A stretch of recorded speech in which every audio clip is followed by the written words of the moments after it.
Hello friends, this is Bharath again, reporting for Revsportz. As I take a little bit of time to welcome you all to another episode of Ringside View of Cricket. So what could be in today's menu as far as this cricket chat episode is concerned? Well, we are going to talk about a cricketer who has cracked no less than 53 ODI tons. Yes, you might have guessed it right by now. I am going to talk about the King Kohli himself. So the topic obviously is about a little bit of change in his template as far as ODI cricket is concerned. Now you can counter me by saying that why does he need to change the template? Because he's never really been out of form in this format for so long. But to understand the essence of this point, you have to see what Kohli himself said after the first game maybe a few days ago against New Zealand.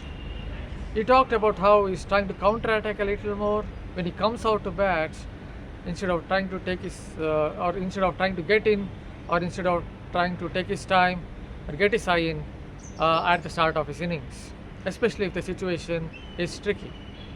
This is something that he did in the first ODI against South Africa, where his team had lost a wicket early on in the innings, and then at the center of excellence again in the game against Andhra, Delhi had lost a wicket up front. Again he counter-attacked, and something similar he did against New Zealand too in the first ODI.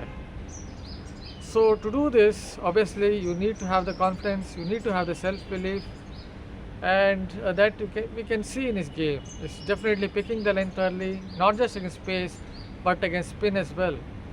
If you notice, about 3-4 years ago, Kohli was struggling a bit against spin bowling, not using the depth of the crease, maybe getting caught in the crease. That is usually an indicator, right, that you're not really picking the length early, and that is why you're not able to play late or use the depth of the crease.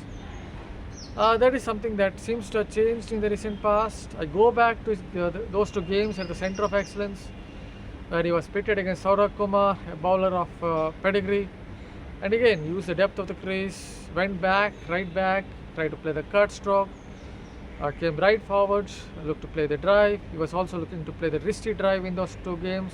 He won against Gujarat, where the track was a little bit tricky, but even then he was playing the cut, he was looking to play the wristy drive against spinners. I think that is what has changed a bit. He's more confident about his game against spin bowling, and that's helping him to use the crease as well as he's doing currently. So there's one pointer to look at. There's something else to look at when it comes to his cut stroke. That is against pace bowling. For this, let me transport myself back to the Perth Test match between India and Australia in 2024. So in this example, Josh Hazlewood is bowling on a bouncy Perth track, and Kohli is standing outside the crease, and he tries to take a front foot stride or the forward press or the famous forward press, whatever way you want to look at it now. So he took that forward press out with him standing outside the crease.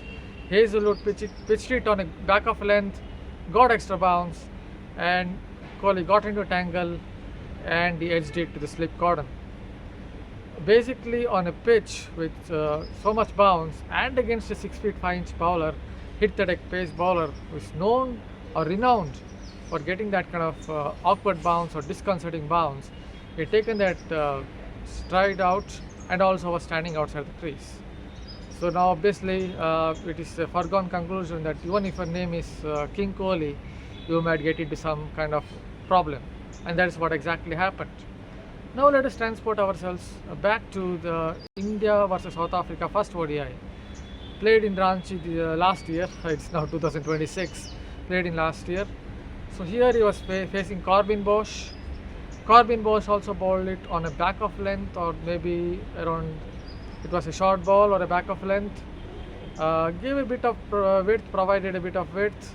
This time around Kohli was not standing outside the crease, was more within the crease, batting within the crease, and then that helped him to rock back ever so slightly and crack the uppercut.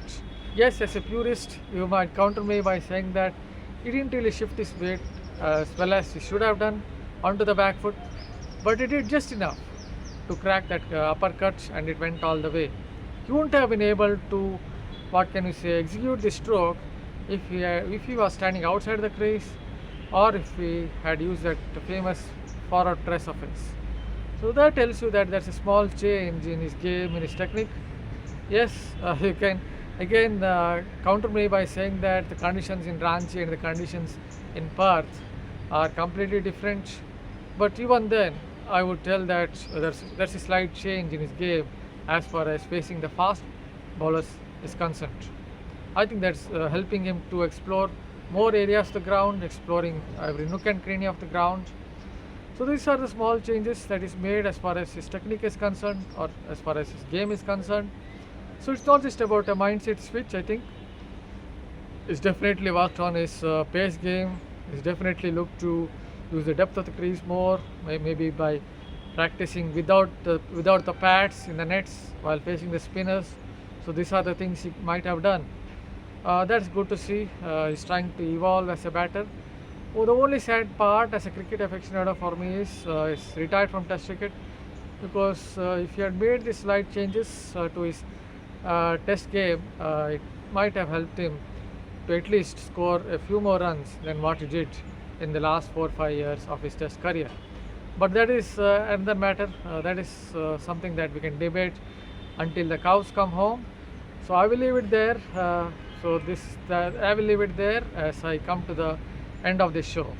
Hopefully you liked it, and if you liked it, keep subscribing to our YouTube channel, Revsportz YouTube channel, because we don't just cover cricket, we cover other sports as well. Thank you again.